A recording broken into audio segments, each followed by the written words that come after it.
இன்னைக்கு ஐயா சொன்னாங்க, அதில் 2 ஆண்டு முக்கியமாக கொரோனா காலம். சசிதரூர் ஐயா பேசின ஒரு விஷயத்தை குருமூர்த்தி ஐயா தொட்டாங்க. இது தமிழ்நாட்டில் பல ஆண்டு காலமாக இருக்கக்கூடிய ஒரு பெரிய பிரச்சனை. குறிப்பாக நீங்கள் பார்த்தீங்கன்னா வடக்கெல்லாம் வாழ்ந்துக்கிட்டு இருக்கு, தெற்கெல்லாம் தேஞ்சிக்கிட்டு இருக்கு. அப்படி இது வந்து திரும்ப திரும்ப பார்த்தீங்கன்னா ஃபினான்ஸ் கமிஷனுக்கு போயிடுவாங்க, நிதி பங்கீட பாருங்க அப்படி. சசிதரூர் அவர்கள் ஒரு பெரிய அறிவாளி. நிச்சயமாக அவர்களுக்கு தெரியாத ஒன்றும் இல்லைங்க ஐயா.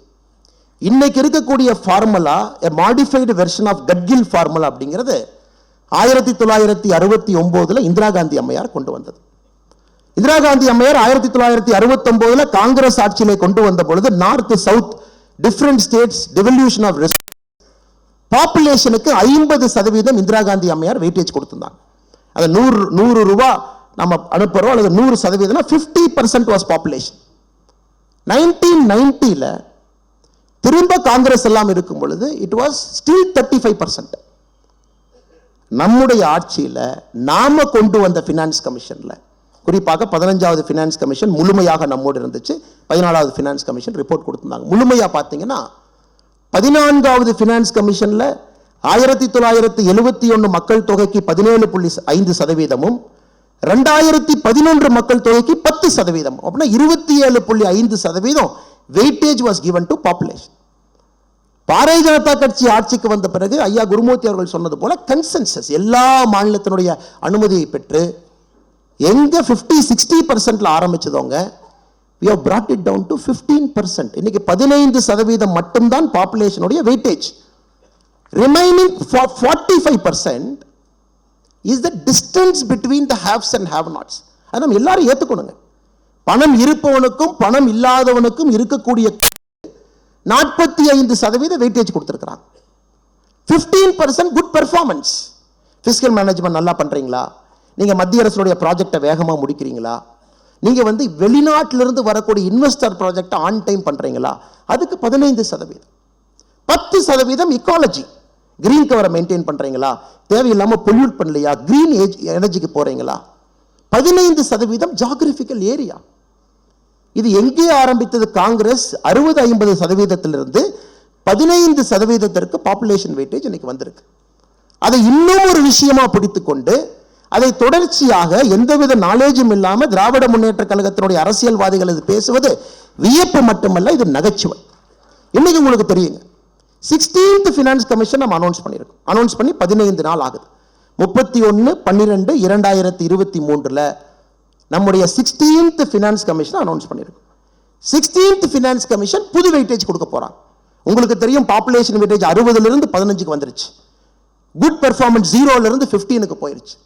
இப்ப குட் கவர்னன்ஸ் பக்கம் பாரதிய ஜனதா கட்சி நிற்கிறதா, காங்கிரஸ் நிற்கிறதா என்பதை நீங்கள் முடிவு செய்து கொள்ளுங்கள். கட்கில் ஃபார்முலா 1969 தேர்ட் ஃபினான்ஸ் கமிஷன்ல ஆரம்பித்து கட்கில் முகர்ஜி ஃபார்முலாவா மாறுச்சு, மாடிஃபைடு கட்கிலா மாறுச்சு.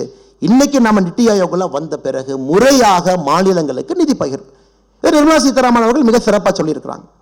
6,23,00,000 டைரக்ட் டாக்ஸ் வந்துச்சுங்க, 6,97,00,000 நாங்கள் திரும்ப கொடுத்துட்டோங்க.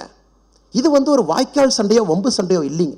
எனக்கு ரொம்ப ஒரு கஷ்டமான வேலை, ஒரு அரசியல் தலைவராக, ஒரு இந்திய குடிமனாக இந்த சப்ஜெக்டை பேசும்பொழுதே உடம்பு மேல ஒரு கம்பளி பூச்சி ஊடுற ஃபீலிங்ல தாங்க நான் அதை பேசுறேன். ஏதோ ஒரு வாய்க்கால் சண்டை வம்பு சண்டையை போல நார்த் இந்தியா எப்படி, அங்க பாருங்க பீகார் எப்படி, தமிழ்நாடு எப்படி. நம்ம அனைவரும் இந்த அரங்கத்தில் இருக்கக்கூடிய நம்ம அனைவருமே ஒரு பெருமையாக இருக்கக்கூடிய தமிழர்கள். அதை தாண்டி இந்தியாவை நேசிக்கக்கூடிய முதன்மையாளர்கள் தான் அந்த அரங்கத்தில் நாம் இருக்கும். நேஷன் ஃபர்ஸ்ட், கண்ட்ரி ஃபர்ஸ்ட் நம்ம ஒருங்கிணைச்சு உட்கார வச்சிருக்கோம். இன்னைக்கு இதே யோகிஜி அவர்கள் ஒரு கேள்வி கேட்கிறாங்க. தமிழ்நாடுனுடைய லேபர் ரெஜிஸ்ட்ரேஷன் போர்டுல 25 லட்சம் மைக்ரண்ட் லேபரை பதிவு பண்ணியிருக்காங்க. அபிஷியலி கவர்மெண்ட் ஆஃப் தமிழ்நாடு 25 லட்சம் மைக்ரண்ட் லேபரர்ஸ் பதிவு டேட்டா வச்சிருக்காங்க. அன்அபிஷியலி உங்களுக்கு தெரியும் அது 40 லட்சத்தை தாண்டி இருக்கும். இன்னைக்கு யோகி அவர்கள் முதலமைச்சருக்கு போன் போட்டு, அண்ணா என்னுடைய நார்த் இந்தியன் லேபரர் தமிழ்நாட்டுக்கு வந்து வேலை செய்யறான், உங்க ஊர்ல வேலை செய்யறான், அல்லது அண்ணாமலை ஊர்ல வேலை செய்யறான், அல்லது குருமூர்த்தி ஊர்ல வேலை செய்யறான், அல்லது தமிழ்மணி ஐயா ஊர்ல வேலை செய்யறான், அல்லது ராதாகிருஷ்ணன் ஐயா ஊர்ல வேலை செய்யறான், நல்லி குப்சாமி செட்டி ஐயா ஊர்ல வேலை செய்யறான். அந்த மனிதனை உருவாக்குவதற்கு யூபி எவ்வளவு செலவு பண்ணியிருக்கோம். அதனால ஒரு யூபிக்காரர் தமிழ்நாட்டில் வேலை செய்யறாங்க, எம்ப்ளாய்மெண்ட் போர்டு ரெஜிஸ்டர்ல இருக்கு, எனக்கு ஒரு 10,000 ரூபாய் அனுப்பிச்சுட்றீங்களேன்னு கேட்டா இது என்ன ஆகும் இந்த நாடு? மைக்ரோஸ்கோபிக்கா if you keep going examining this argument, இல்ல நான் லேபர் கொடுக்குறேன் உங்களுக்கு, காஸ்ட் ஆர்பிட்ரேஜ் தமிழ்நாட்டுக்கு வருது. You get a cheap labour north இந்தியாவில இருந்து. Directly you get a cost arbitrage. Indian software company முதல்ல இருந்த மாதிரி 1990 2000.